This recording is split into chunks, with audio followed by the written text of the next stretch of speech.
കുത്തിയോട്ട പാട്ടും ചൂടും ഓണാട്ടുകരയുടെ ഹൃദയതാളമായി മാറുമ്പോൾ കാഴ്ചക്കരയാകാൻ ചെട്ടികുളങ്ങര ഒരുങ്ങിക്കഴിഞ്ഞു.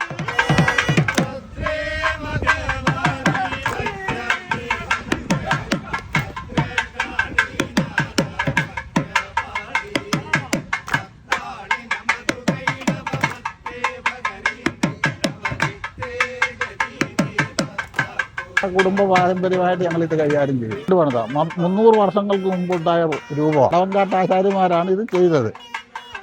ഇത് വെറും ഒരു കെട്ടുകാഴ്ച മാത്രമല്ല, ഒരു ദാരുശില്പമാണ്. അത് ഒരു ദൈവികമായ കാഴ്ചപ്പാടിലാണ് കാണുന്നത്. ഇദ്ദേഹത്തിന് ഒരുപാട് കാണിക്കയായിട്ടും പഴക്കൊല്ലയായിട്ടും തുണികളുമായിട്ടും സ്വർണ്ണ ആഭരണമായിട്ടും ഇങ്ങനെ പല ഒരുപാട് വഴിപാടുകൾ വരുന്നുണ്ട്.